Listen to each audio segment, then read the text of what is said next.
Welcome to the channel. Today we will discuss starters 249 diff 4 first three problems. Let's start. Now let's read varied digits. A two-digit integer is called varied if it contains two different digits.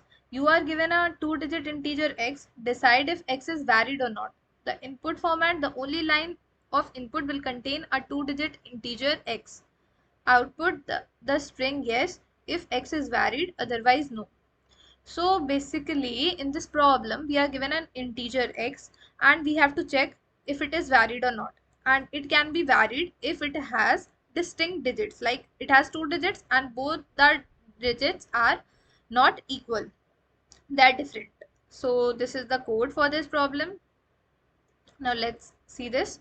So firstly we will take an input n as an integer, and then for extracting its last digit we will store it in a variable named r. This will store the last digit of n, and then we will minimize n, so the first digit will be present in n.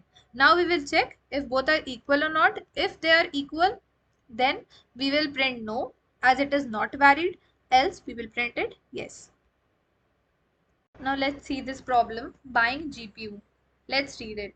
Chef wants to buy a GPU. The cost of the GPU is initially X coins. Chef starts out with 0 coins. Every month the following two things will happen in order.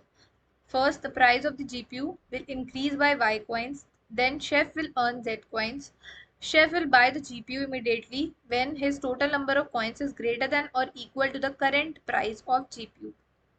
Find the number of months it will take for Chef to buy the GPU. If he will never be able to buy the GPU, print -1. The first line of input will contain a single integer t denoting the number of test cases. Each test case consists of a single line of input containing three space separated integers x, y and z, the initial price of the GPU, the increase in the GPU's price each month, and the number of coins Chef earns every month. Output for each test case, output a new line, the number of months it will take for the chef to buy the GPU, or -1 if he can never buy it. So basically in this problem we are given an initial price x of GPU, and we are given two conditions things, like we have to follow each month. We have to increase the GPU price by Y coins, and for that we will be earning Z coins every month. So and then we have to check for in how many months the coins earned will be greater than the current price of GPU. So basically we have to print that. So for this we can see the flow chart.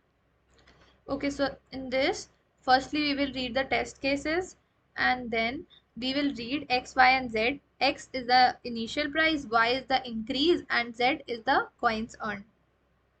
So now we will check for if y is greater than equal to z.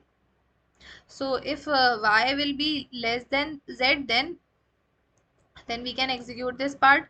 If y is greater than equal to x, then we will print -1, because if the increase is much large than z, then we can't buy the GPU, because the increase is too quick. Like it will increase quickly, the price is going to increase quickly, and we will never be able to earn the coins more than the current price of GPU. Now let's see the part if y is less than z. Like if it is greater, then we will simply print -1, but if it is less than z, then what we will do for that, we have two counter variables. First is m, which is for months, and p. And now we will check if p is less than equal to x. P is basically the earned points. Like firstly in the first month we are going to earn z coins, in the second month we will again be earning z coins. For that increment we have this counter variable p. Now firstly we will check if p is less than equal to x, and it is, yes, it is less than x. Then if it is less than x, then we will simply increase x by y, increase p by z, like z points are being earned, and we will increase the months. In the first month, then in the second month, we will do this again and again, iterate this until p becomes greater than x. If when it becomes greater than x, then we will simply print the number of months.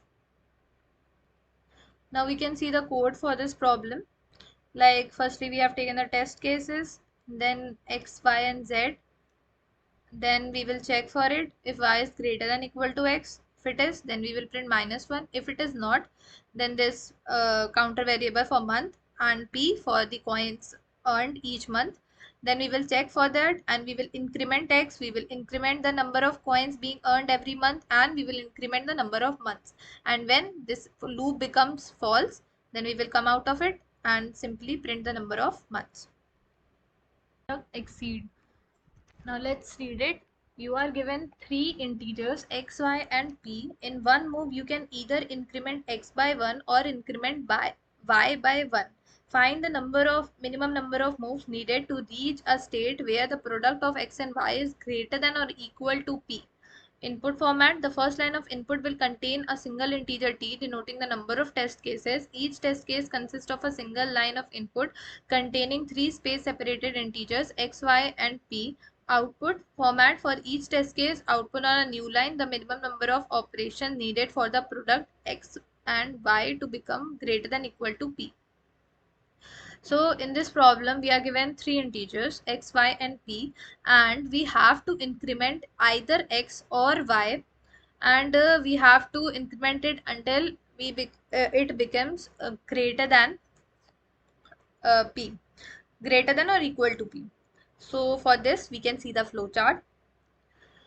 Now it's a greedy approach, so we are going to increment only that value among x and y which is smaller so that our product becomes larger.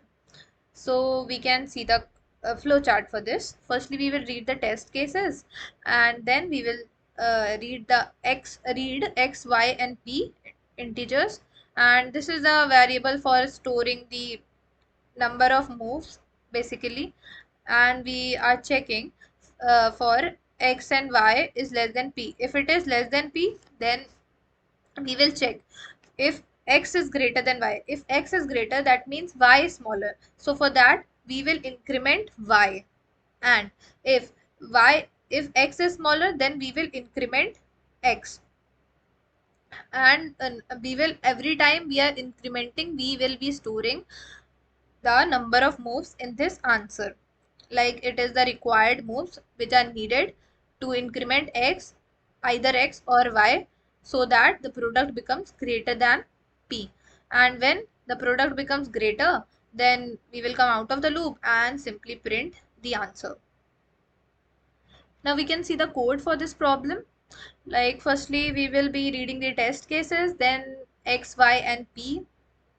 Then this answer variable is for the number of moves, and we are checking for if x and y is into y is less than p. If it is, then we will check if x is greater than y. If x is greater than y, that means y is smaller, so we will increment y. And if x is smaller, we will increment x. Like we can simultaneously increment both x and y and can do that also, but this approach is quite easy one. Like we will only increment the smaller value so that our product becomes larger. So basically we will do this, and every time we are incrementing x or y, we will be incrementing our answer, and we will, when this loop becomes false, then we will simply print our answer. So if you like this explanation, please share it with your friends and do subscribe to our channel. Thank you.